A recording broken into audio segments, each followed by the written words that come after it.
Sunday, another case of the Scaries to start work week. Welcome to the newest edition of the Sunday Scaries, where we have all your gore, lore, and more, covering all the latest horror happenings, slicing open all the latest horror news, and dissecting it bit by bit, finding all those juicy innards. Pour yourself a nightcap and turn your fright lights while we take you on a tour of terror. Yes, we're all here this week. We've got Dylan and, of course, Loverboy Adrian here. Yes. What's going on? Yes, sorry for the slight delay. We just had some scheduling stuff, some technical difficulty stuff. You know, it all just kind of all feels very ham-fisted tonight. So we're all making out. We're gonna do our best. No, honestly, it's been a kind of a crazy weekend. I mean, mine not even as bad as our producer Adrian down there, because him and I have a buddy who's getting married next week. So, of course, we had to do the good old bachelor party celebration, and our buddy wanted to go to a casino. And Adrian, you want to tell the audience what you just did in like a 24-hour period? I drove 9 hours there, partied for 5 or so hours, maybe 7, got some sleep, and then drove 9 hours home. Best damn 18 hours of my life, man. 24, technically. Also, I've lost every dollar I've ever gambled, so... You know, had to do something while I was out there. Very true, very true. Now, that was kind of a startling revelation for everybody at the bachelor party, because I think that was like towards the end of the night as we were sitting around this table just on a patio, just, you know, hanging out. And Adrian's just like, yeah, I got to get back in the car and drive 9 hours tomorrow. And we're just like, wait a second. I thought why aren't you staying in Akron till the wedding next week? I got to go back and do some work or something. I don't know what your reasoning was, Duty but calls, man. Duty calls. I was just like, good Lord, this man drove literally 9 hours. So like, yes, an 18-hour trip, round trip for his buddy's bachelor party. What a dude. What a guy. When's the wedding? Is it that Saturday or is it actually next Friday? Friday. Okay. So this upcoming Friday. And then I'm free as a bird as far as my commitments go. So that's my last real big one for the year. Oh, well, that's gonna be fancy. You guys gonna get all dressed up, and what's the color of the wedding? Like the theme there? I think it's blue? Like green. Oh, green. Okay. Like flowery. Yeah. Kind of like floral green. Yeah, maybe. I don't know. I don't know, dude. I my wedding was during COVID, so it was very. I mean, you guys were there, you know. I was there. Very on Friday the 13th too. Mm-hmm. That is true. Oh, that is true. Yeah. If the audience doesn't know, I was married on a Friday the 13th. So. Got a good, nice little anniversary. Cool. How original. What's going on, Necro? How you doing, my boy? Welcome. We're back with Shudder to Think. What's going on, buddy? And Gremlin, what's going on, dude? Yep, only a couple of weeks till, next week is Fantastic Four. I see he's hyped for that. There we go. Good evening, gents. Yes, sir. What's happening? Yeah, no, I mean, it's been a heck of a week. Other than that, pretty much my entire week was really just coming down to really finally piecing together and wrapping up the Disturbing Centipede list video, which thank you guys so much for, of course, all of your support. If you have watched the video and you're here live, it means the world to me that this one's doing really well. It's also going to do a lot to hopefully finally get us back off of the hump we were going on with obviously the ban and everything, because that's one of those things that we've kind of learned once we got out of it. It's just like you have this lingering effect where YouTube seems to not favor your stuff as much as usual. But to be fair, we've also been experimenting, so getting this good old classic content back up, it felt good. I'm happy to do it, and I got another one coming right up. So just a couple of days, give me some days to put a couple more things together, and we'll be back into it with another highly anticipated sequel. So that's what I did. Luke? I did nothing. No. We went and saw I Know What You Did Last Summer. We did. Which the review's up on the channel, and spoiler, we didn't like it too much. And then Fantastic Fest is also kicked off, so we got a couple of films we've got to cover. I watched Fantasia. Fantasia. Sorry, Fantasia. Too many F-fests. Yeah, I know. They all come together so quickly. But there is a South Korean film that we covered, previewed last week, that I did watch, and I'm intrigued for Dylan to watch that one. That review will be up. And then, man, I got a French extremity list that I'm working on for a top 5, which it's going to be, I don't know. That is, I'd like to tell you it's going to be fun, but I've picked a handful of films that I don't know. It's going to be a very, very unique list. I can say that.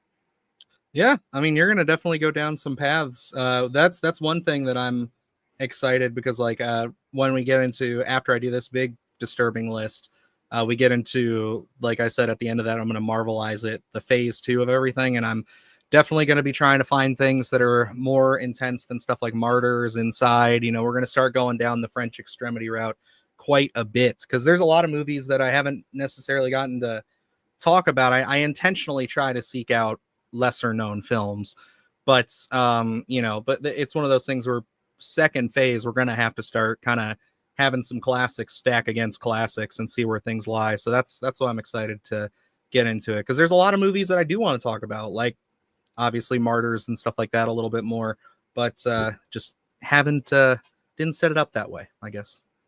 Yeah, I mean, there's a lot to choose from, and you know, going down that route, I did want to stay away from things like Martyrs, High Tension, and Inside, just because I've covered a couple of those already on lists, and I know Dylan, you've probably covered them all on certain lists. So not High Tension, not High Tension, okay. Not High Tension. Yeah, the other two I have. Yeah, that's another one I haven't covered. So I'm probably going to touch on it briefly, but it just, you know, when you get into, especially when you get into foreign films, they really, really do goes down some interesting avenues in terms of storytelling and just bringing that disturbing nature in general. So, you know, a lot of these are complete blind spots for me. So I was just kind of picking and choosing some that I was reading some synopsis for, and man, it is going to be an interesting time. But other than that, I am working also on a 28 Years Later video, because apparently that's coming out on VOD, I think a week from this coming Tuesday. So trying to get that in order, getting some interesting tidbits. I talked to Dylan a little bit about those. Yeah. So I'm excited to see you expound upon it, and then maybe we can follow up on it a little bit on the following Sunday when it comes out, because I'd love to chat about those concepts and everything. Absolutely. There's a lot of interesting, informative tidbits. So gonna be definitely going to be a busy week with Fantasia, and then just working on a bunch of different lists and things. So it'll be fun. Yeah, this is definitely going to be a busy couple of months, because as we get closer, we're getting closer to spooky season. I did step into a Michael's this weekend, and they're getting their Halloween stuff out, so you know it's getting serious. We're getting there. And I also found out in other news that my son, a couple days out of the week, goes to my mother-in-law's for babysitting while I'm editing or doing an interview or going to see a movie for a review or something. And my wife is working. So she lives in just this little tiny village. There's a shopping center about 5-minute walk from her house. That shopping center is getting a Spirit Halloween. So my son is going to be in heaven. He's literally going to be able to just walk there and walk around and look at stuff like they're going on a walk. It's going to be crazy. Wait, where is this located? Not to dox my mother-in-law, but it's but in like the Springfield area. Okay, gotcha. I couldn't remember who you said it was nearby. Is really just what I was looking for. Okay, so and that's going to be a completely new location then. We've got, like, I think everyone that is familiar with Spirits, like, they always open up in the same locations as long as those buildings. I think are they available. try. Yeah. But I think a couple around the area here have been, you know, the buildings have been bought, so they haven't been opening up in regular spaces. There are a couple that are still regular, but I think this past season, Halloween season, was a little bit different than usual because they had to open up in a couple different new buildings. Love it. Yeah, I really don't know when it comes to like how they pick out their locations and stuff, but they've had some good ones. Last year was kind of I guess overall.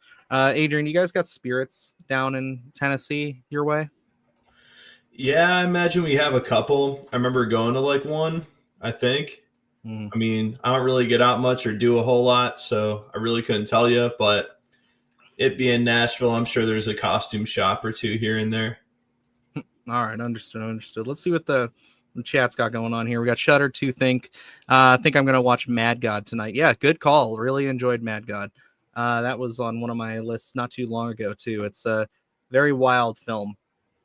Luke, have you watched that one all the way through? I haven't watched it all the way through. I have this pesky habit of starting films when I don't have the time to finish them, and Mad God was one of those films. And it's always been one of the top of my list to go back and watch when I have some free time. But it's like, doing the list and everything, I have never gotten a chance to check that box. It's been on a couple different lists that I haven't ever expanded upon, but it is certainly on my watch list. I know a lot of people talk about it, and visually, gosh, that thing just looks like a wild ride.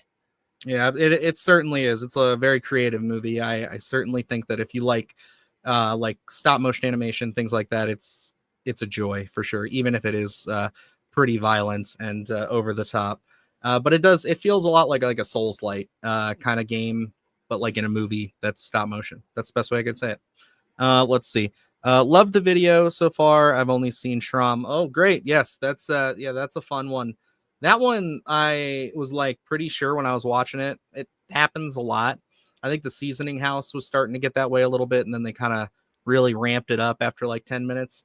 But like, I almost didn't include it, but once bro started, hammering nails and things into his cojones, that was that kind of sealed the deal right there, So perfect segue. I was like, that's a good one.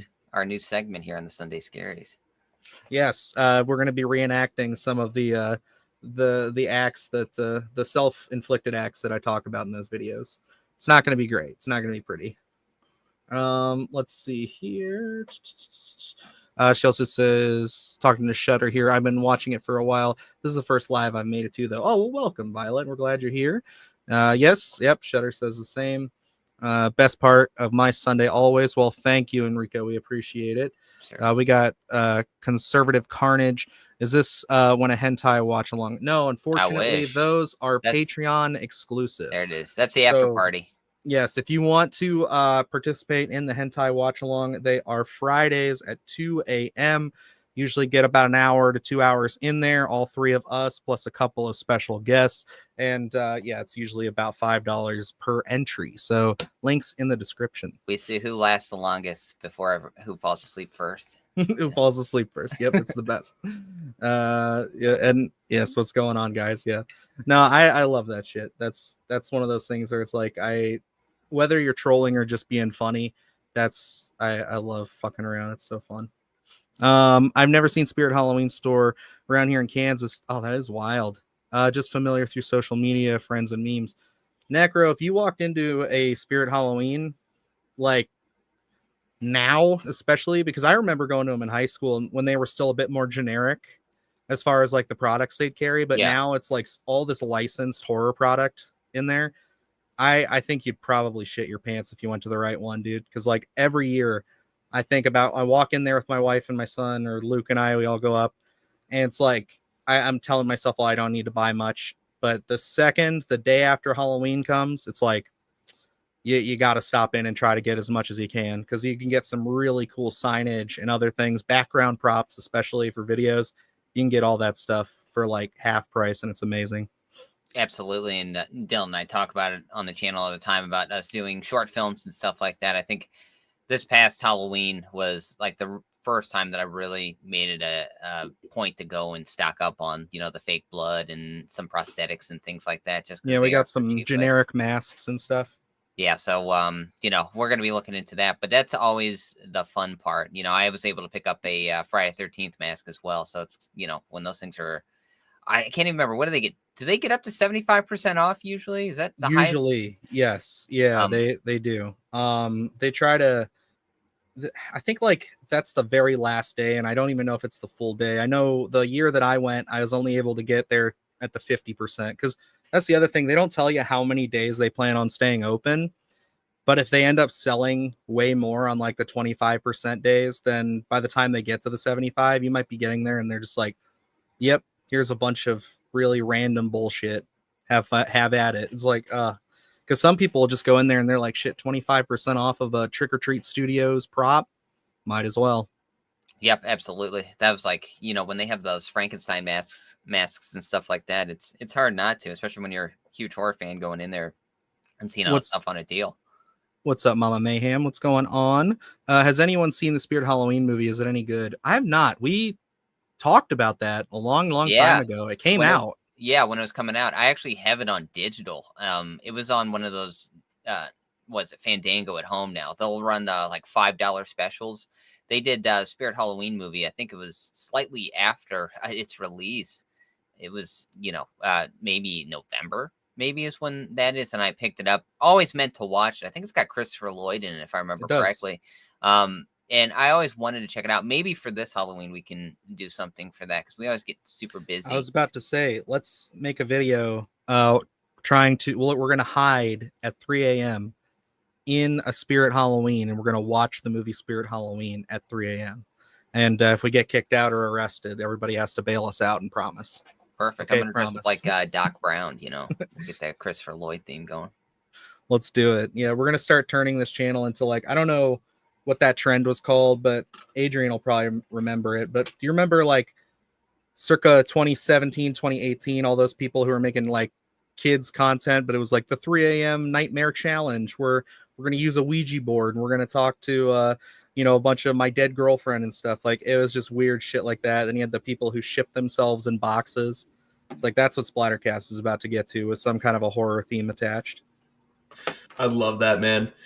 What came to mind was the Grimace challenge kind of recently. I loved every second of that. That was great. Every little video that came through. I loved how unhinged everybody just got creatively that summer. And unfortunately, we were making a fucking short film at the time that was going on. Because I know we all said while we were on set, we should make a Grimace video. And I was like, yeah, let's do it. But by the time we got done after those 2 weeks, it was like, I'm tired. Please. I don't want to. We're done filming shit. We're spent our red budget on what? Spent all of our blood budget on the red blood, not the purple blood. That's what I meant to say. Yes. It was a lot of fun. We're definitely I know I talked to you about this, Luke. I don't remember what our consensus was about putting up the like the festival cut of Sycophant on the Patreon. Are we cool with that? Oh yeah, we talked about it before. Okay. I was just kind of getting the Patreon up and running. So I mean, expect that probably to hit the Patreon at some point next. I would say, what do you think? A few weeks? I don't want to. Oh, I could do a couple days. Like it's sitting right here. It's just the festival cut. It's not the complete one. So yeah, and then Adrian, I know we got to get you that footage because he wants to take a spin at it. It's just something that I want to get back to, and I want to get the final version done. But y'all know it's just trying to keep up with that in the channel can be quite a task. But hey, that's okay with me because we got a lot of good ideas, got a lot of big ideas. Hopefully good ideas, I should say.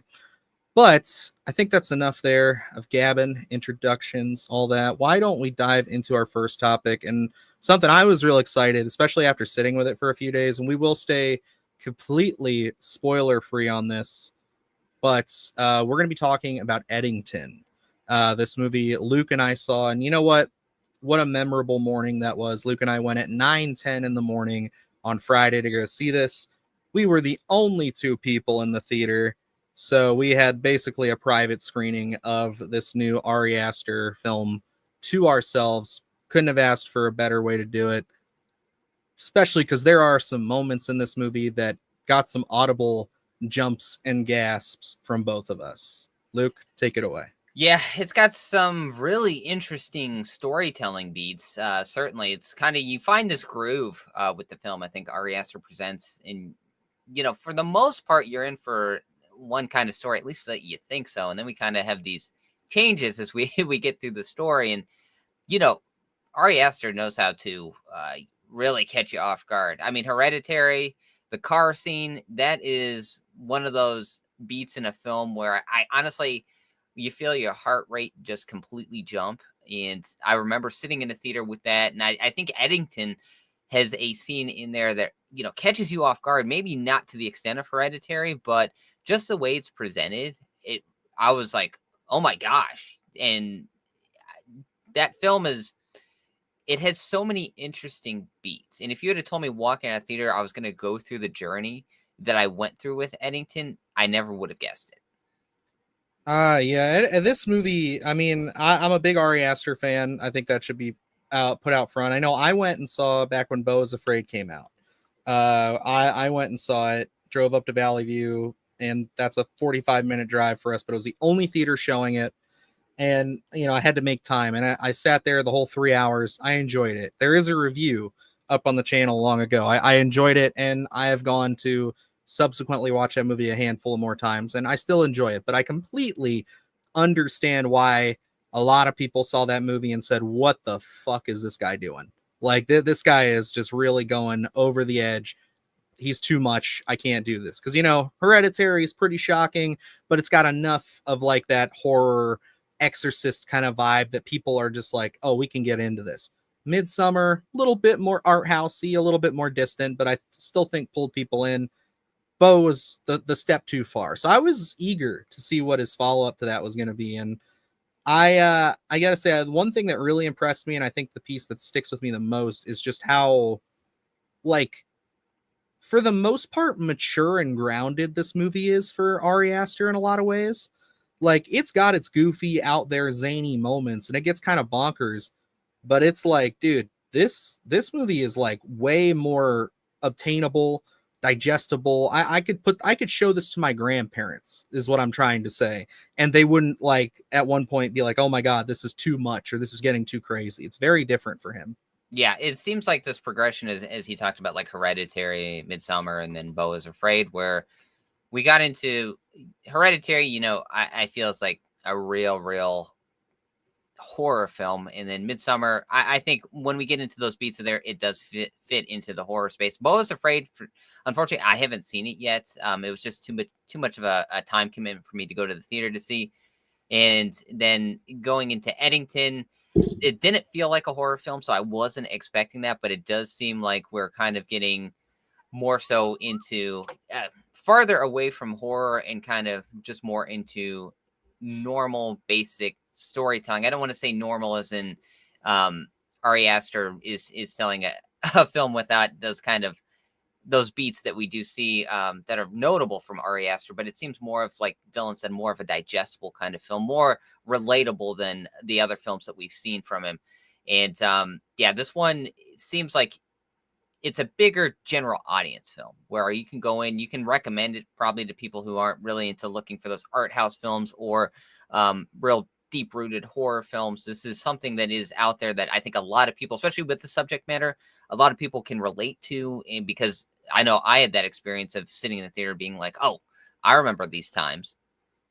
Yeah, and that was the other real big crazy piece to this. I did want to shout out Jacob real quick for Splattercast equals best MFOs on. Yeah, thank you, sir. I appreciate it. Jacob, also, I hope this doesn't get us taken down. Are yes, you're a cuck though, for real. That message popped up as Luke's talking, and I saw it out of the corner of my eye, and it caught me off guard, and I was dying, bro. I literally was watching this guy just dying. I was like, man, I want to switch the camera to him, but I was worried that Luke saw, because in our view, guys, like, there's little boxes down here, and like we're on the screen with you here. So whenever someone has the full screen, that's all I see is just like they're gonna look down here, and this is what they're gonna see is just Adrian and I laughing our asses off. So I don't know if Luke caught that at all, but had to acknowledge it, because yeah, I agree. Not with your comment, but with Luke on the COVID stuff. That was a piece of this that I was really excited to see. Because I don't know, everybody says that there's been a lot of COVID-centric media since the pandemic, but I'm kind of like, I don't know, I must have avoided a lot of it, or just it just hasn't been in my purview, because like the most that I think I've seen recently up until this was my wife and I watched that show on HBO. Oh god, it's the new it's like the ER style show. You guys know what it is? No, not at all. Son of a gun. Anyway, point is, I'll figure it out while we're talking, but it's a really good show, but they deal with COVID like from the perspective of an ER worker. As a couple of their episodes, they have like flashbacks to that. And I thought it was just like really fascinating and showing a perspective that like everything I've seen or anything that like has been really talked about has always been like from people's perspective, like just civilians. But then like going into it where it's like you're watching, the pit. Thank you guys. Great show, by the way. You two should definitely watch it. Yeah, it was one of those things where I was just like, man, that's a very, very strange like feeling to see the inside and see what people were dealing with. And I know it's a bit dramatized for the show and all that, but I thought it was really good. So seeing it again being like a core plot point to this movie, I was so excited to see how Ari Aster of all people is going to tackle this, because it was like he's either going to do it the way he did do it, where it feels very balanced. It feels like it's a perfect garnish to this kind of a story.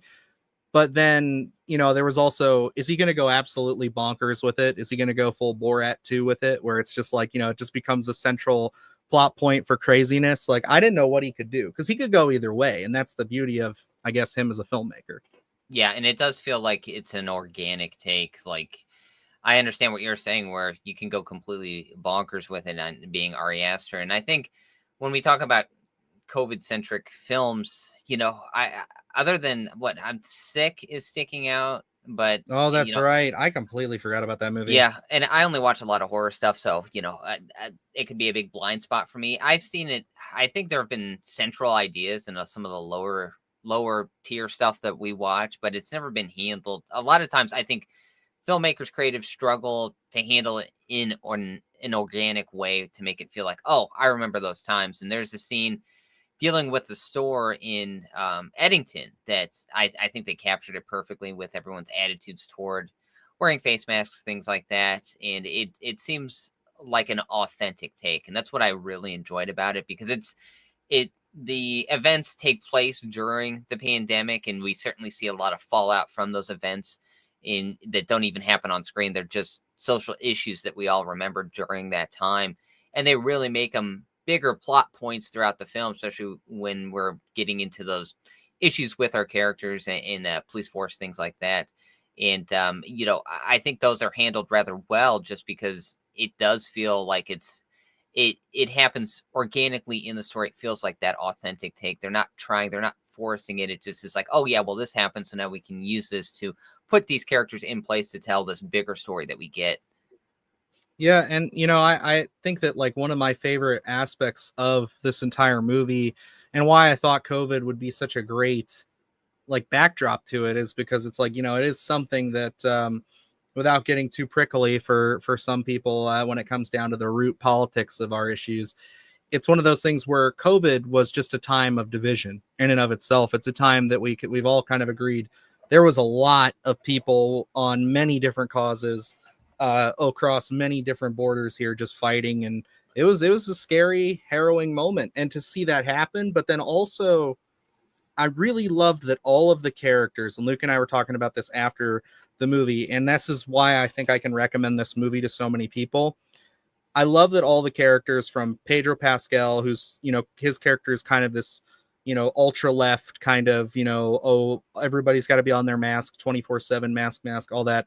And, you know, he's trying to do good, and he's trying to, I guess, like, you know, build up the community by his perspective and what he's trying to push out there.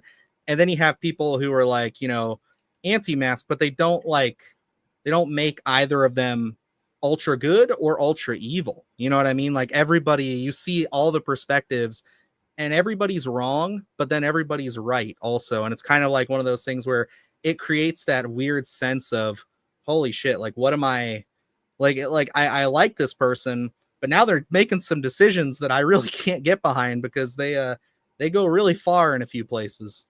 Yeah, the film and its characters really live in that gray area where they'll do something that, when we watch basic storytelling, it's always, you know, good versus bad, and those are the kind of characters that we get. And sometimes it gets a little bit of that annoyance where it's like, okay, this character is ultra good, they always make the right decision, we always love them, and that's just the storytelling we're gonna get. Ari Aster really does put those shades of gray with each character, where it's like, okay,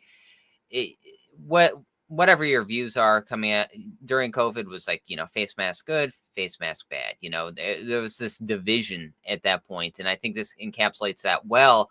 Whereas you can get on board with one idea, but then the next scene, the character that you like does something that's going to make you not like them. So you never really know how to feel about these characters. They feel like authentic people, you know, that no one's right 100% of the time. Very accurate way to say that. Extremely authentic, especially I would say those two characters in general, and I'm talking about of course Joaquin Phoenix as Joe, and then Pedro Pascal, his character was Ted. Yeah, that's right. Those two, they were constantly flip-flopping with each other, at least on my side. It's like, I would see one perspective where I'm like, well, fuck Ted, like this guy's just a piece of shit hiding in sheep's clothing. And then you'd go to Joe and it's like, brother, why are you going this hard? Like, take it, chill pill, man. What's going on? And it puts you in a really interesting spot. And I love it because I like stories like that the most. I really loved Civil War from last year. It's probably my favorite non-horror film of that year, just because of that exact style of storytelling where it's like, they're telling it from the perspective of like war journalists, people who are just out there who, they whether they have a side or don't, that's not their position. They're there to document and control. And I thought that was such a unique perspective because you go into these movies, especially something like Eddington or Civil War, especially, and people are just going in. I think everybody's expecting it to be politically charged on one front or the other, and you're just going to have to kind of see what it is. But the fact that they're able to have that even-handed gray area kind of storytelling, it makes the really scary, intense moments that much more scary, and it makes the really good, heartwarming moments even more heartwarming. That's my favorite kind, personally. And it really presents an interesting landscape as well, because when we look at, especially ideas presented that are COVID-centric, usually in filmmaking, they're in bigger towns and, cities, things that people are more familiar with. I love the idea of this being in a small town and those character dynamics being a mayor and a sheriff, in both in positions of power, but really having ideals that are at war with each other, and the way that they do interact with each other. Pedro Pascal and Joaquin Phoenix, they play off each other perfectly. They're just two great performances. They really were on point the entire time. There's so much subtlety too that I didn't catch till after, when I was listening to like interviews with him and everything. But one of my favorite moments, I think for everybody in the movie, it's the one we see a lot in the trailers, those two in the street, and they're doing unintentionally, I didn't catch this immediately, they're doing the 6 feet distance, like from each other. Yes, they're talking to each other like that far away, so they're doing that whole thing. But then I guess also, I don't know if someone's just talking out of their ass or whatnot, but someone had mentioned that, it's also, when you look at this movie in the context, because we haven't touched on this yet, of a Western, which it very much is, it's kind of like they're in a standoff. It's a physical like attribution of them being in a 6-foot standoff here. And I love that, because as the kind of the scene plays out, and as everything's going on and they're going back and forth, you just really get those, like, they're almost two dueling gunslingers, but instead of just actually shooting at each other, they're just basically throwing their ideas, their concepts, their lived experiences at each other. And it's really some intense stuff. Yeah, and I did pick that up when we were watching the film, where they're kind of, like you said, standing 6 feet. There's a really particular instance in there where they're having this issue, and you really do feel that. It honestly feels like, fight can erupt at any moment, and you're really just waiting for everything to really go down. And when we get deeper into that story, again, Dylan, you talked about it. I think my jaw dropped at one point in the film that just, I was not prepared for. I didn't think we were going to go a certain route that we do with the story, but it really does pick up in pacing, which I'll say tonally, it took me a minute. There are like maybe 2 tonal shifts that I felt I was like, okay, it takes me a second to really get in my seat and get adjusted to the story. I'll say that first one, I was able to, but the second one kind of happens a little bit late for me, that I wasn't able to get 100% on board with it. I still am reflecting on it after a couple days of seeing it in the theater. But I like the storytelling that they present here, because it does offer you so many different questions in terms of where the story goes, even after the credits roll and things like that, because it presents so much with its characters. Absolutely. I think like one of my favorite aspects is just that tonal shift you're talking about. And unfortunately for me, I got one aspect of this movie spoiled for me. I brought it up on BSG, I think, just this past week. I didn't mention what it was exactly, obviously, but I knew something was supposed to happen, or at least I was led to believe something was going to happen. And I had brought it up to Luke before, but I didn't mention who or what exactly. I just knew something crazy was going to happen. And it sucks because, you know, that moment, you have that 2 to 3 second reconciliation right before something happens where you're just like, okay, if it's going to happen, now is the time. And it does. It's still very shocking. It still gets me. But yeah, it's one of those things where it's like, I clicked with it the second I saw one camera move, and I was like, okay, there we go. And I just like turned to Luke, and just his mouth just went, oh my God. And that's like one of my favorite things to do, especially we talked about it, I think last week with the whole like Terrifier 3 thing of seeing people react and seeing the audience is just one of those things where it's like, that just made that moment so much better. And again, it's crazy. It's really well timed. And I agree with you. I think that like by the third act, it gets a little, it does kind of pick up into something else that, although I feel like in my first initial viewing wasn't completely resolved, I do think that like, I think there's enough meat there. I just have to kind of connect a few more dots. This is certainly a movie like most of Ari Aster's work that they're just going to like, you know, there's going to be a lot of stuff, a lot of things you can pull out of it. But I got to say, like, overall, coming from Beau is Afraid to this, I was just very shocked with the tone he brought. And I really want to see this guy just do more straight dark comedies. I mean, that's really what this comes down to. This is a dark comedy. And I think with the Western touch, with the COVID stuff, everything, it's like, I really love it. I know Necro here said that he watched it, and he said Ari's going to have his leash tightened after this. Keeps dividing audiences. Yeah, I hope that's not the case. I know there are directors who get pulled under studios' wings, and no matter what they do, they will always be like the studio's best boy. I feel like Ari Aster is in that position for A24. But we'll have to see. I mean, we'll see. I think that this is going to be a much more successful film than Beau is Afraid, but yeah, I mean, he might have to at least present a pretty classic Ari Aster horror film, at least at some point, just to build up some goodwill with the general audiences. You know, in this one, I can see it maybe, I don't know what the expectations for the box office. I think it opened up at number 7 this week. So, but, you know, here, I know we had to drive, was it, for me, 20 like, minutes, half hour. Yeah, it was the closest one. So I'm assuming it's not accessible in a ton of theaters compared to, I know we did last summer, Superman, things like that. But, you know, I could see this one, depending on if a lot of people skip it at the theater, I could see this one finding a home streaming just because of the subject matter. I think this could be a pretty big talking point for a lot of people, being able to watch this in the comfort of their own home, especially this being a 2.5 hour film. And so whereas like I said, and I think Dylan, you mentioned it, where it's a little bit more digestible for audiences because I think the subject matter is relatable. Plus having that idea of a Western sprinkled throughout the film and having the performances from Pedro Pascal and Joaquin Phoenix. I don't know. Ari Aster is, if a studio doesn't like his film, I can easily see him being able to be picked up at another studio to tell the type of story that he wants to tell, just because I think he's finding that audience that knows what to expect from his films, just because, hey, I see Ari Aster and I know what to expect from those films. I think more people talk about Midsummer than I expected.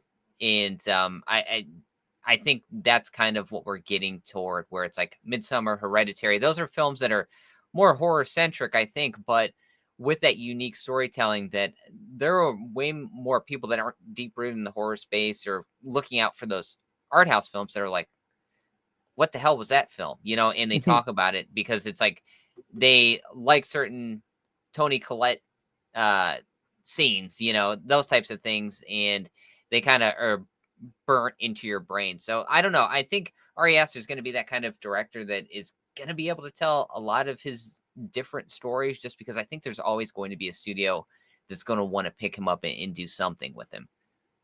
Yeah, from what I understand too, I think it also, he's not like a hard person to necessarily work with. So I think that it's one of those things where it's like, hopefully that falls into his favor. I think like the biggest thing he's going to have to do too is just start relying a little more on smaller budgets. But who knows? I mean, yeah, we don't know the expectations A24 has on this movie. Like I think they make just as much, if not more money from their rabid fan base buying all their merch and everything that we do all the time from that too. So, they could be perfectly fine with that. I don't know. I guess we'll have to wait and see. But I certainly recommend checking out Eddington. That's where I'm going to leave that with that. Luke, you got a rating on this one? This is definitely a recommend for me as well. I think there are a couple of tonal shifts in here that might catch you off guard for a little bit. I think it kind of, the only problem I have toward the ending of the film is it starts presenting some ideas where I found myself almost getting in the groove of the story, and then we wrap everything up, and I was like kind of getting there. It's like, oh, where you get into that storytelling where it's like, oh, I want to see more of this, and you're getting mentally prepared to see more, but then it kind of just abruptly stops. And I think that's the kind of experience I had with Eddington, where I thought maybe I was going to get a little bit more, but what we did get, I think, was really well done, especially when we get into that first tonal shift where it took me a second, but once I got in, I was absolutely on board. But it feels like an authentic take on those issues with COVID, and really authentic people. And Pedro Pascal, Joaquin Phoenix, my gosh, really great performances from both. Yeah, I liked it. I definitely had a good time with it. So I hope some of you will check it out and will as well. But Luke, we got another big story up on the docket today. You wanna break that one down for us? Kind of dive into it, sir? Absolutely. It looks like we may be seeing comic book, I guess, hero Judge Dredd back on the big screen at some point. It looks like Taika Waititi is attached to be bringing that back to the big screen. I think last time we saw that character was in 2012's Dredd. So yes, this one looks like it's supposedly being shopped around pitch-wise throughout Hollywood, where they're going to really want to open up and expand that lore from the comic book, but then also have some of the dark humor, which is the only thing that's in the article kind of really stood out to me. Because Dylan, you brought this to my attention after Eddington, and we had a bit of a discussion on that with Taika Waititi's humor, which could be, depending on what route they go on, could be a little alarming in terms of what they do bring to us on the big screen if this does happen. Yeah, and don't get me wrong, I am a big Taika Waititi fan. I love What We Do in the Shadows, the movie and the show. I really like Hunt for the Wilder People, all of his early work, and including Thor Ragnarok, which is one of my favorite Marvel movies. I think it's super funny. I'll admit that I went into Love and Thunder with very tinted rose-colored glasses. Like we were really, I think I was still hoping that the MCU wasn't kind of slipping at where they were. And I went in and basically was pretty let down by the movie. I thought that it was a bit too funny in a lot of places, but not like, even to say that's like a really valid criticism, but it was just a bit too quippy, I guess is the best way I should put it. And overall, I just felt, okay, that's a spot to go. I know he had another film come out. I believe was it about rugby or soccer? With oh gosh, what's his name? He played Magneto. Oh my gosh, Michael Fassbender. There we go. Yeah, Yes. so Michael Fassbender, I believe, had another film. I think Taika Waititi had that film come out. Is that a drama? No, I don't think it's a drama. I think it's kind of like a comedy. Gotcha. Typical. It's probably it's kind of Taika Waititi kind of tone, I'm assuming. Yeah, kind of got some drama, kind of got some comedy stuff. I know he's been doing a lot of TV stuff, but it's Next Goal Wins. That's the movie. Okay. Yes. But overall, I didn't see that, so I don't really know what to say his recovery on that was. But I did like that he took a smaller film. Now this, I feel like for me, my viewpoint is skewed because I really like Dredd. That was my first real attempt with the character. I went back and saw the older Stallone version years later and thought, okay, that's a bit campy. That's a bit too much for me. But this is one of those ones where it's like, I don't know. I know there's some iterations where the character is a bit more serious, some iterations where he does have a bit more of a comic book edge to him. my money and reading this, it seems like they're going to go with more of like a dark humor route. It even says that here. So I'm hoping that's the case, because if this is like kind of more like The Boys with a little bit of a Taika Waititi edge to it, I think we could really work with that. I would just be afraid if this gets too goofy and over the top.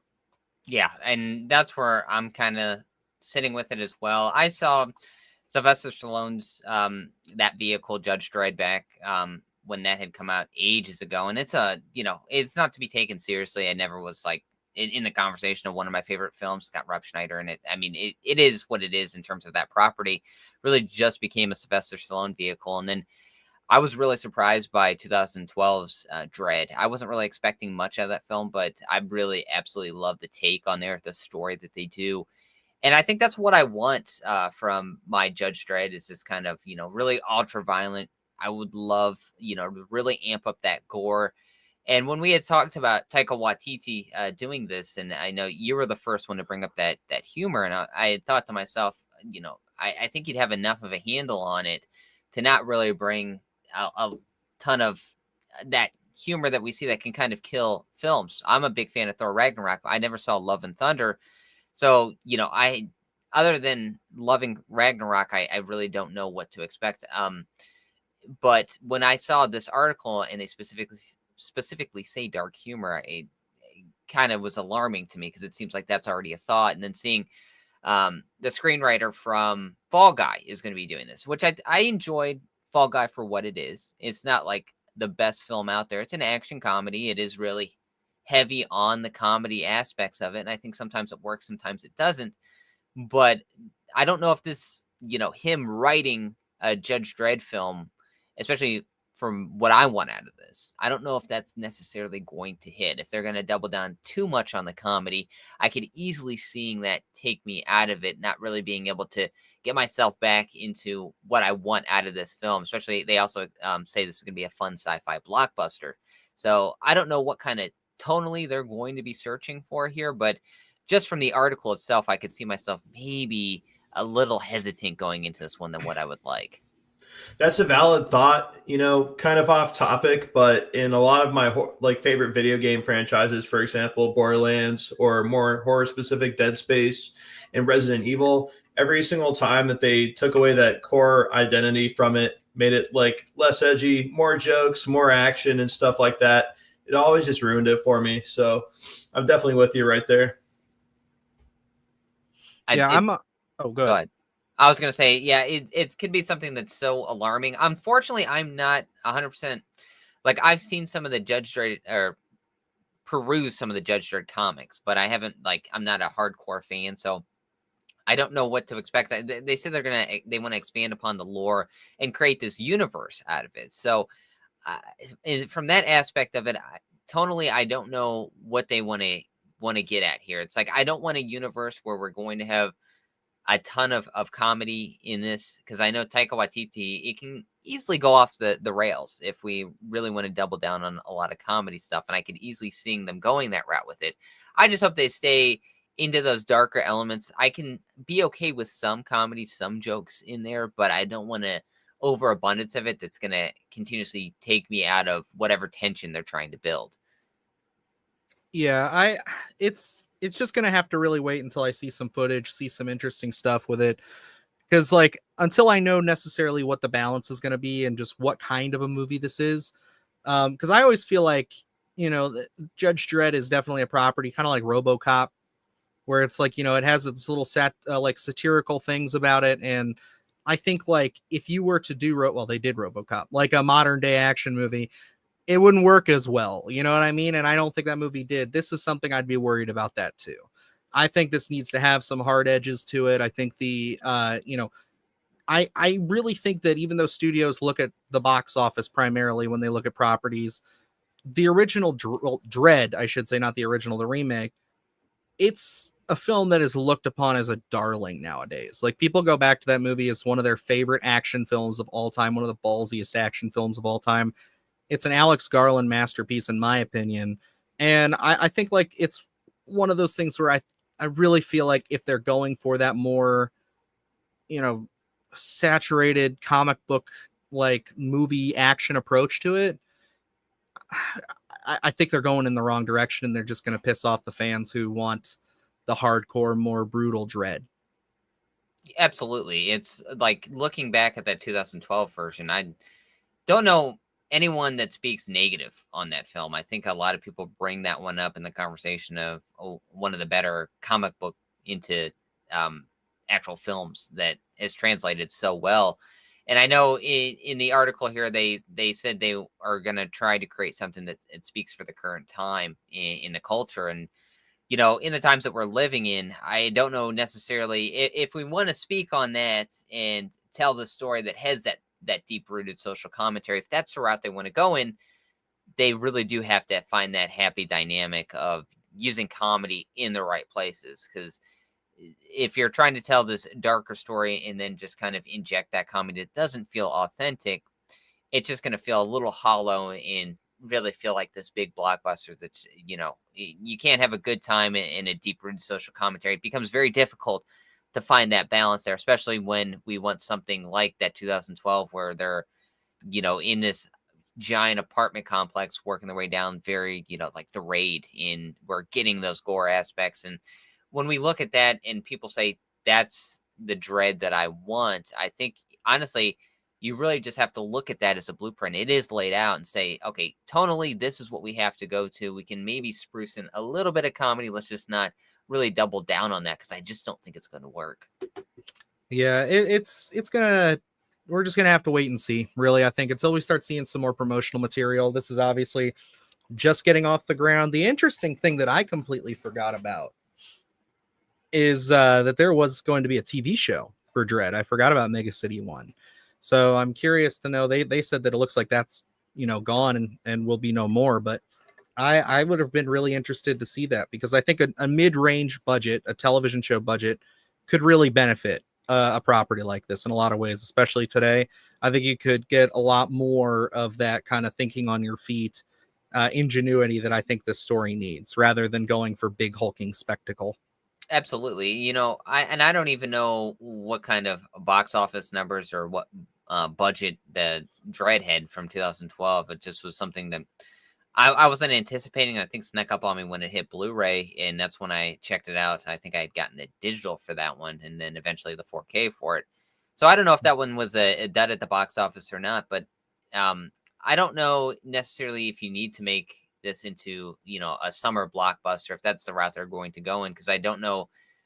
The Judge Dredd character isn't necessarily something that is crossed over into modern pop culture, I don't think. So creating that, you could create an audience for it depending on your marketing, but, you know, I don't think that general audience is already built in for a Judge Dredd film. But, you know, I think depending on the route you go in, I think this is prime, honestly, for, we always talk about being able to do those 8-episode things where I think Judge Dredd could easily be that, where it's smaller, contained. It's like a mini series type deal, you know? Yeah. Just something, you know, I think for this one, the darker you get with this and the bloodier you get with it, I think the more you're going to please a lot of fans. You're going to be able to find that audience, especially if you go that ultra violent route with it. It just becomes, again, a little hollow if we're going to try to make this into a giant blockbuster.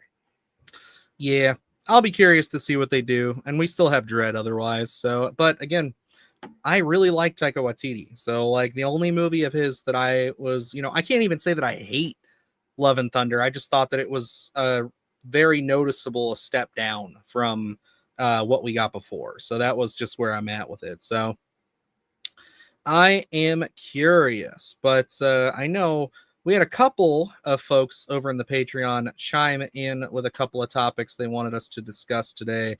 And one of those, I know we kind of discussed a tiny bit, but I think we can expound upon it a little bit here, Luke. And that was, of course, the it's Night of the Living Dead from 90. Is it 90?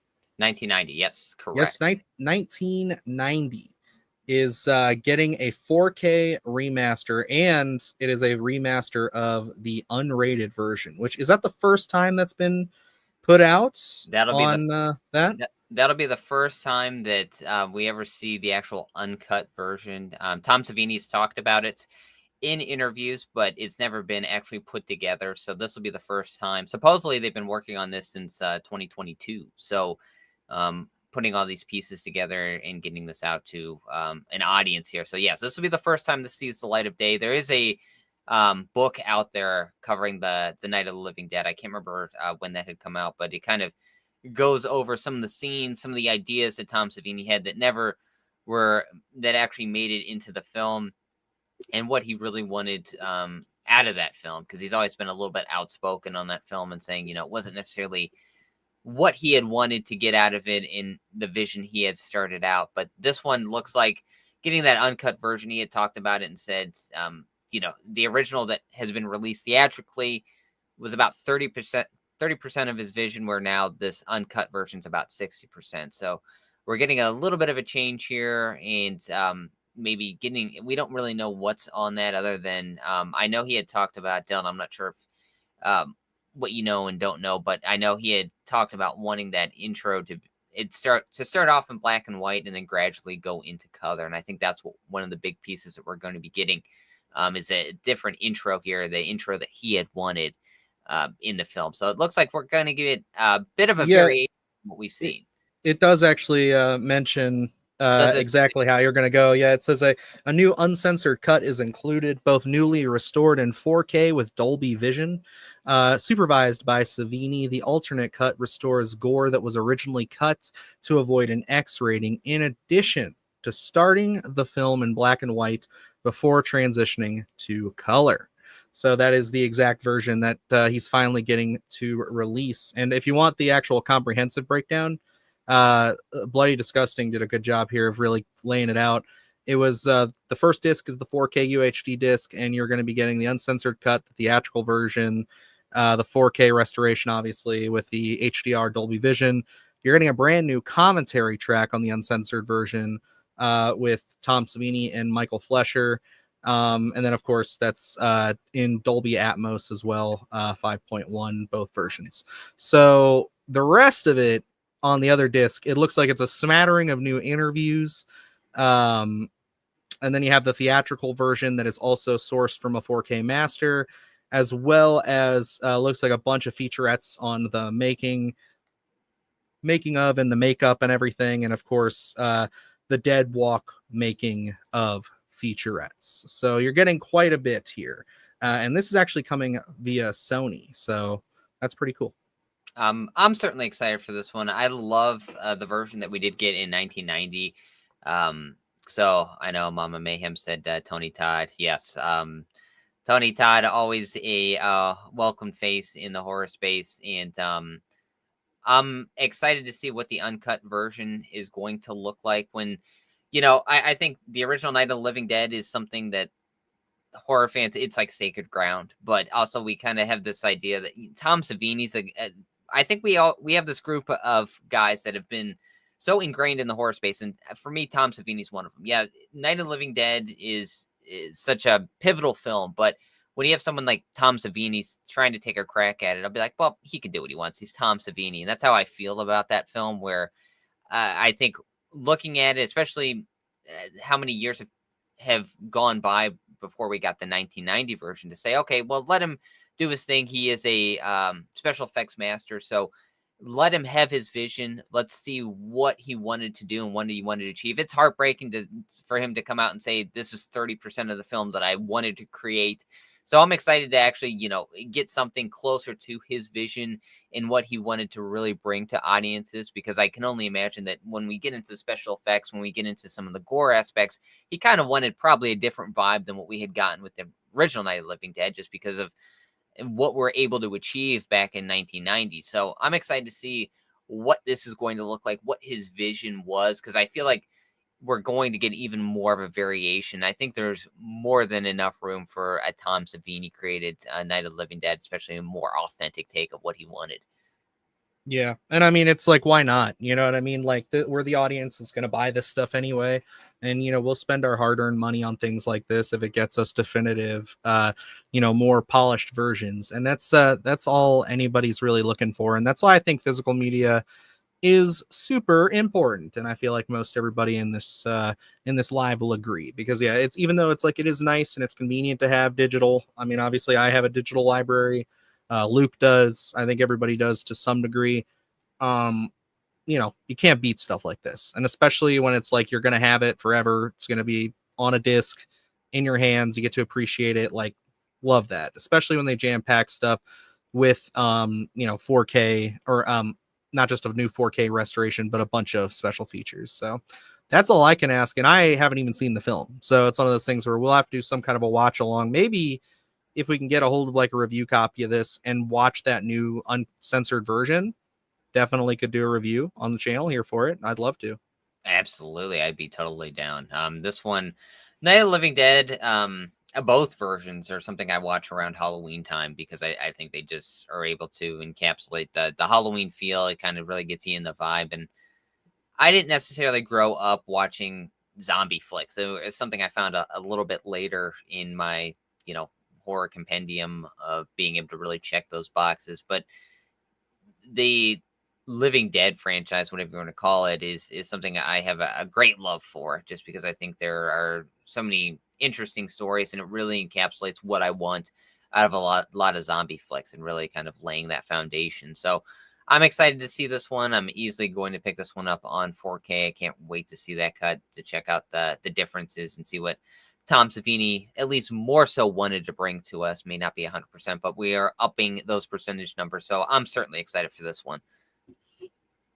Yeah, and just hearing out Necro here, I buy some films through Microsoft Store on Xbox, but today I noticed they're no longer selling stuff and removed a whole section from the app. That is garbage. Yes, I guess, like, I don't know if we've ever brought it up here, but Luke and I come from a very different background when it comes to, I guess, digital films, and how we were starting that is like we both worked at used media stores. And the thing is like whether it was people stealing from Walmart and selling stuff in and getting new codes, or it was just people who bought movies, watched them, and then never used the codes, we couldn't guarantee them at these stores. So you were always just able to take the codes and put them on your own account. So I, working like my 5 years in this industry, got like something like 700 or 800 codes, I think, on my account right now. And Luke, you had what, 1,500? Yeah, I have somewhere around there. You know what? I was on there today. Let me see if I can pull it up while we're talking here to get you an actual number. But yeah, it's I have a decent collection. I'll put it that way. Certainly. It's one of those things where it's like, as I've gotten further away from just getting them for free, because when it's free, it doesn't matter. It's all good. But when you actually start spending money on them, and then you have the scenarios like what Necro just described, where it's Fandango movies now, but like tomorrow, someone could they could sell off that part of their arm, their streaming arm, and then my collection of movies is just gone. And I think that's garbage. So that's why physical media will always be superior, in my opinion. Because it's going to happen. It's going to happen one day. Certainly. I have 1,600 films on there right now. And it's like, it's nice to have them be accessible through streaming whenever I want to turn those on, but nothing beats physical media. Like, to have them on your shelf, to have that packaging, to have it feels like you own the actual film there, and you can watch anytime you want, like ever changing in terms of what's going to be available and what they take off. Can be absolutely heartbreaking at times. So, knowing I have the Blob on my shelf with all its special features and things like that is that reassurance to be like, okay, well, I can easily watch this and pop it in, and Dylan and I both love to collect VHSs, hoarder VHSs, and being able to own those, being able to, that translates over to Blu-ray as well, because the beautiful packaging, things like that. That's what you want, I think, as a horror fan. Now, if you're just into digital, that's totally fine. It's just, I think it hits different when you have that physical media right in front of you. You can take it off the shelf. You can, throw it in the Blu-ray player and check it out. So I'm always going to be a physical media guy. I think and a lot of people in the horror space are really into physical media, and I hope it is always available to us. It's heartbreaking when some things are never released physically, and we only get those digital copies. Yeah, it sucks. And there's only a handful of movies that's happened to me for, but hopefully we'll get a company like Scream Factory or somebody to come in and pick up those pieces. They're usually pretty good about that. But Yeah, as far as that goes, those are the major stories we had for the week. Does anybody have any topics or any stories they'd like us to cover here for the last little bit of the show? I'm kind of going through. I mean, we have Peacock actually announced the casting for Crystal Lake as far as their Jason Voorhees actor.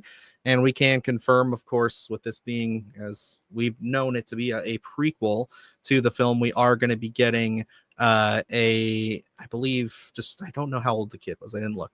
But he's young. He's very, very young. So yeah, that's interesting to me. I mean, I'm really bitter about Friday the 13th news, so I try not to, talk too much about it. But hey, I think that this is at least a positive sign that we're going to be able to actually really sympathize with Jason, possibly when he drowns, and then we're really going to be excited to watch him kill campers later on in the series. Yeah, I'm okay with it. I'm just going to wait and see how this whole prequel series turns out. I don't know necessarily if I need to sympathize with my Jason Voorhees. I'm fine with the storytelling, but it's just going to be, I think, an adjustment, honestly, where we're getting that backstory. I don't know necessarily if I've ever needed a backstory. If you would have given me just Friday the 13th with Jason, how we know him, and we're doing a season 1, he's going off and killing a bunch of people, I'd be happy with that, just because we haven't seen Jason, in so long. And I'm fine with the backstory that we've been given. I feel like I have a connection with him already. So I don't know necessarily if I need to sympathize with him. I'm open to this type of storytelling. I figured this is what we're going to get when you're casting a young Mrs. Voorhees, and we're going to get deeper rooted family storytelling, I guess. So I want to see what this is going to unfold. I'm still hesitant on it. I know there's just been so much surrounding this, stopping and going, and whenever we're going to see this. So, I mean, at least we're getting something tangible here in terms of casting, and looks like maybe there's some light at the end of the tunnel. I guess we're going to have to wait and see. Yeah, and then one of the other roles they casted recently, too, I thought was pretty interesting, was they did Crazy Ralph. So that's going to be kind of interesting, by Nick Corleone, I believe is the gentleman's name. So they have him cast as well. And yeah, that's going to be real interesting to see what a young Crazy Ralph is going to look like and stuff. I really hope they land it. I hope they really actually stick it, because if they don't, man, this is going to be, oh, what a blunder. But hey, I mean, Chucky, I was a naysayer to that. One, I didn't care about the franchise all that much at the time, but they were able to do it, and they did it for a while. So, if they can do it, I hope Friday the 13th can as well. Yeah, and I haven't seen the, was it 3rd season of Chucky, so I can't comment on that. But what I liked about Chucky was that, we kind of just moved on. We moved on from the instances that we'd seen, and we tried to intertwine some of that story, and didn't really go back and try to add more layers to Charles Lee Ray, or, we had that one episode, I think, but it wasn't something we spent so much time on in terms of telling his backstory. So with Friday the 13th, again, I figured we were going to go this route with it. But, casting Crazy Ralph is like, are we going to have a backstory for every character that we've seen in the franchise? And it's like, I'll cast this character that was in 10 minutes total of the actual film, because it's a wink and a nod, and everyone's going to love this. And now we have to give everyone their screen time. So, I'll see what they bring, but casting a Crazy Ralph and getting, I don't know if we're going to get any deep-rooted backstory there. It's a little concerning for me, but with Friday the 13th, we have some really down in the dumps installments already. So we'll see what we get. Okay. All right. Very, very well. Elegantly put, Luke. Just some down in the dumps there. So we'll see. Another one that I know we're excited about is Welcome to Derry. Mama Mayhem brings that up. What's everybody's opinions on that? I would say less optimistic about Welcome to Derry, but that's just because I wasn't a huge fan of part 2 when it comes to the It prequels. I didn't like the humor there, but the trailer, I will admit, did do a good job of selling some of that Pennywise horror again to me. So as long as they lean into promising to show us some of the aspects we didn't get in the book, whether they're retooling stuff or they're bringing out events like the Black Spot and stuff like that. I'm all for it. I think you just got to keep Pennywise scary. I'd like to see very little of him throughout most of the episodes here. Once we get to like season finales and stuff, sure, but like I really want to see his powers, his abilities, and I want him to stay scary. I don't want him to get dull. Yeah, I think we did a reaction video of that trailer a few months ago, but I think one of the concerns was it just feels similar to what we've seen already with a lot of the It chapters. So I just don't want this to feel like the same story that's being told in a different era. So you have to give me a reason for the prequel. Give me a different vibe. Give me a different idea of storytelling, So I like the idea of Pennywise being this like lingering cancer in Derry. So yeah, we don't see him that often, but a lot of the characters are really off, and that's more so what we lean on with our horror, and then we just use Pennywise as that special attraction. So I'm hoping that's the route they go with. I hope they approach the storytelling from a different manner and give us just something new and fun to work with. So I love the Pennywise character. I love the potential that we can really bring. I just don't want to rehash a bunch of things that we've already seen and say, okay, now we're just stamping Welcome to Derry on here, and that's what we get. So as long as they give me a reason to watch, I will be watching. I just hope they bring something fun, something new, and really, push the potential of the scares that we can get from the franchise. Agreed. And then we had Debo here popping in saying, what's the status on the new Frankenstein movie release date? We actually don't have an official release date, but we know it is going to be for November. So I would imagine that they might do, this is what I'm thinking is going to happen. And I have nothing to back this up, but it just seems smart to me, is this is going to release first or second week of November. But they are going to do what they did with The Glass Onion in about a week before the movie drops.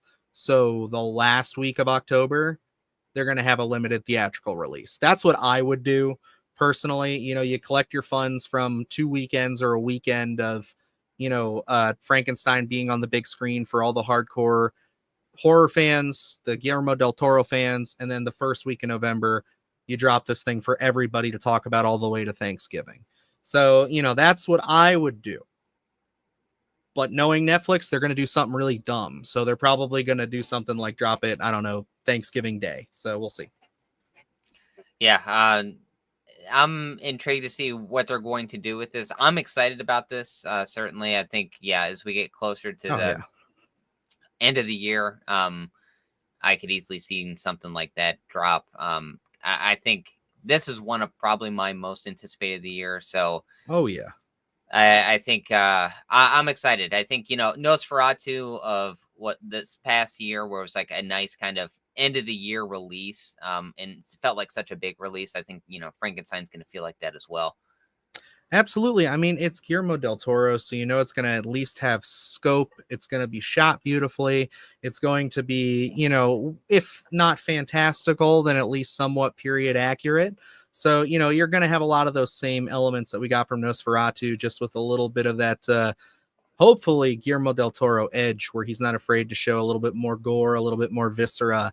And that's kind of what I'm looking forward to for this one. And I'm not saying like it needs to be Terrifier 3 levels of gore. I'm just saying I want this Frankenstein to be like the one from the book. I want him to be a bit more monstrous, a bit more, just the imagery that they talk about at the beginning portion of that book, just before he starts recounting his whole life story, but them out in Antarctica and, just the dog sled with this giant man covered in animal furs. It's just so scary to me, and I love it. And I hope that he can bring that to the big screen for us, or I guess the small screen, whatever the fuck Netflix decides to do.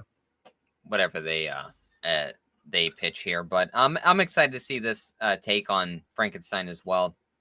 The book is so interesting, and at least from the takes that I've seen, it varies heavily from a lot of the film aspects. So I'm excited to see what this is going to be. Again, like I said, it's one of my most anticipated of the year. I think The story's gonna be fun. Great cast, as we can expect, and when it's Guillermo del Toro, I mean, come on, he's got a knack for storytelling. That's the one thing. Is like, some of these films you feel hesitant about. I think going into Nosferatu, I was confident in that film, where I was like, okay, it's gonna be really competent storytelling.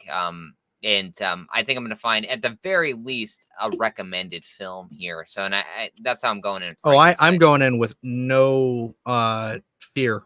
Yeah, it's like I think he's going to nail this. If he didn't nail this, I will be shocked and bewildered. I might cry on stream. Yeah, if this movie sucks, I think my brain would break if that was the case. It seems like Frankenstein is like tailor made for him. So, this and literally Shudder 2 just mentioned it. We'll get to that in a second. But In the Mountains of Madness, yeah, there's a couple of properties that I think Guillermo del Toro was born to do, and Frankenstein is certainly one of them. 100%. And then Mama Mayhem with I'm a wicked Stephen King dork. It was my favorite book when I was younger. Pennywise's background has always been something I'm curious about, keeping my fingers crossed. Absolutely. I think that I like the initial setup of going each season's a different decade, or what, is it 27 years? Yeah, I now you're putting me on the spot. I know it's Jeepers Creepers. Like yeah, I know. They all kind of play together. So, it's whatever it is, but he'll be back. We all know that. And I hope that we get into it too. I'd love to see some really honestly, I say fuck it. One episode, please. If you're gonna do 3 seasons or 4 seasons, HBO, one episode, I want to see the cosmic deity version of Pennywise landing on Earth when the dinosaurs are walking around. And I just want to see him wreck house on there. That was imagery that was put in my head. I don't know if that was written in the book or if it was something somebody had said, but I want that. I want to see just the cosmic monster Pennywise.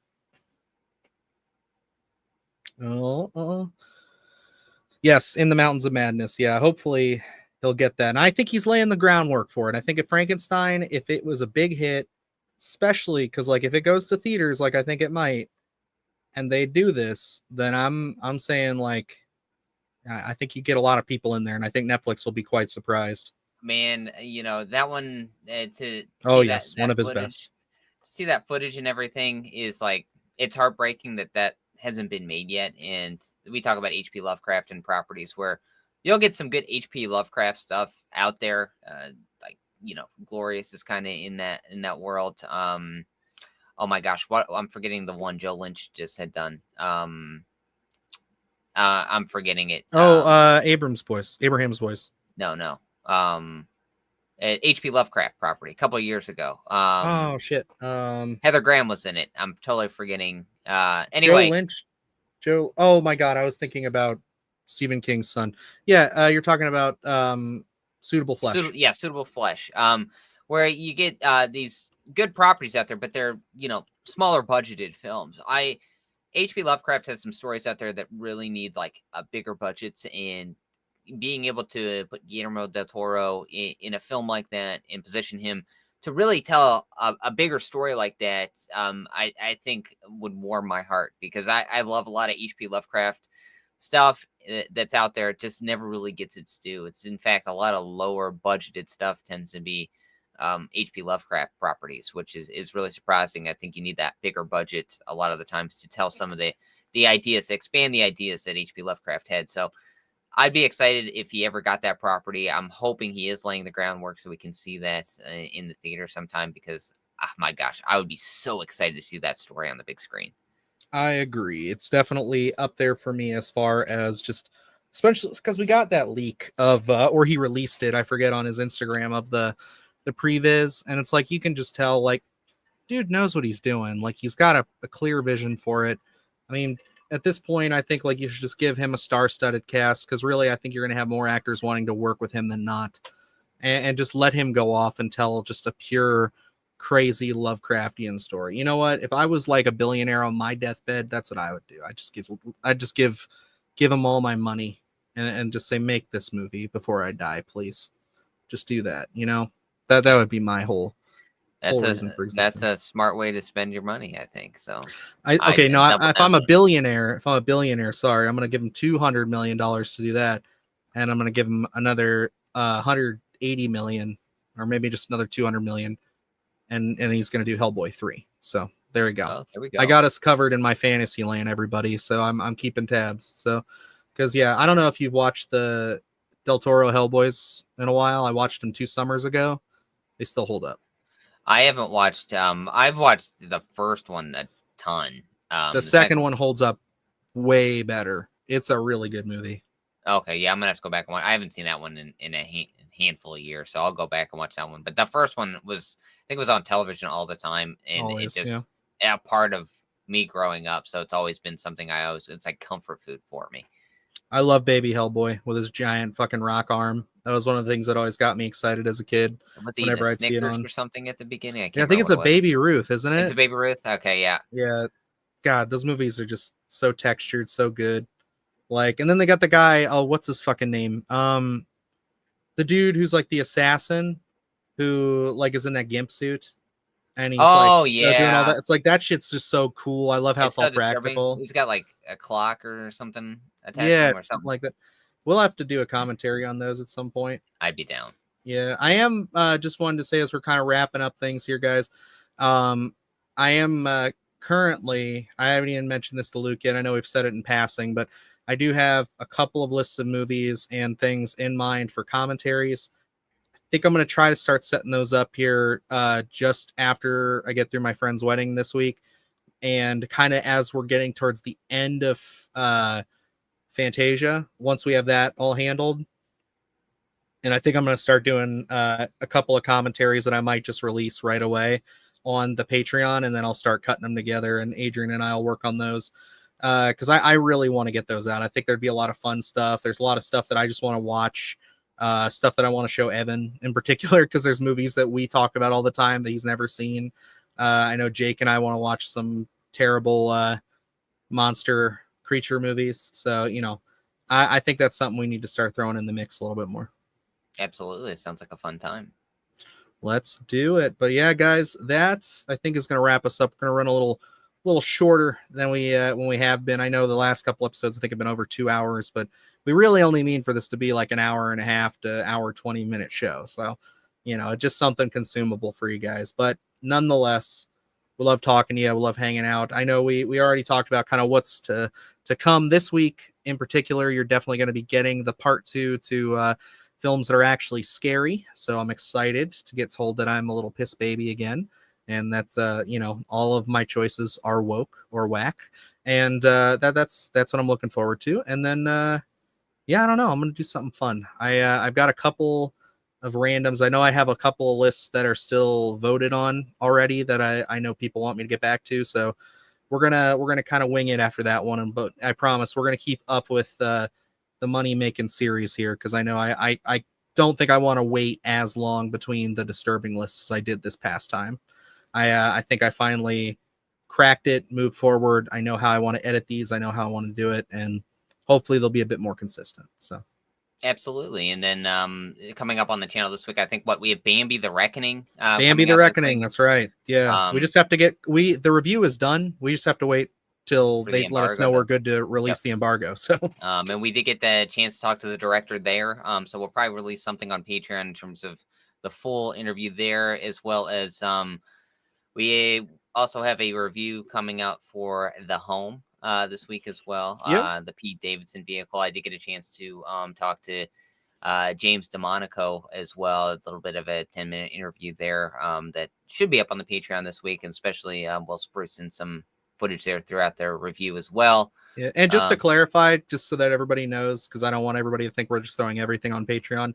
The full uncut interviews are going on Patreon. You guys are still going to get a version of this, but those are just for interview nerds. Whoever wants to get into all of the awkward pauses, stammers, and minor small questions that were in ancillary. Those are for the hardcore interview watchers. Yeah, you'll still get the amount of interview footage that we've been always putting in reviews. Yep. So that'll never change. Yeah, nothing changes. We just put the full uncut version on our Patreon, and then a couple other. We talked about it with Fantasia coming out, so it should be a really busy week in terms of reviews on the channel. So we got a lot to catch up on, and also working on these lists as well. So yeah, definitely keep it here on Splattercast because we got a ton of content this week. Yep, Adrian, we're gonna probably sub you in sometime early this week to maybe edit a couple things, just because I know you'll be back up here. What day are you leaving to come back to Ohio? I'll be there Friday morning. So, yeah, my boy. Early. Are you sure? Oh yeah, the wedding is Friday. I'm gonna be like the last guy in. I'm gonna run in. He's gonna be like, "Does anybody say no to this wedding?" I'm gonna run in and be like, "No, Sean, I'm the one for you." I got it all planned out, man. All right, got it all planned out. I trust you. He's got it under control. Yeah, I'll tell everybody that you're on your way, just like at the bachelor party. Because that was the thing with him driving 9 hours. It's only an hour drive for us.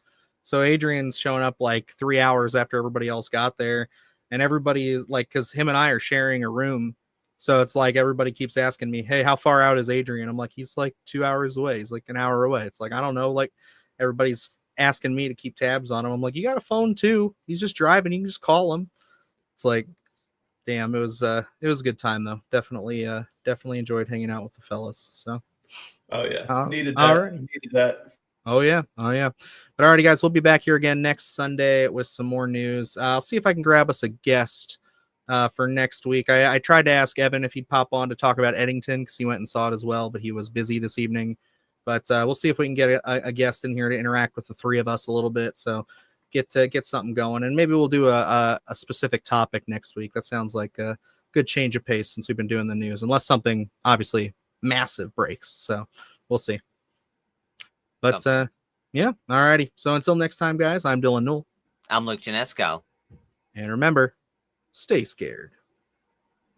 Do the hard shit, gonna do it live. Cause Splattercast kick it every day they live. Splattercast, gonna smash your ass. Splattercast, gonna smash your ass.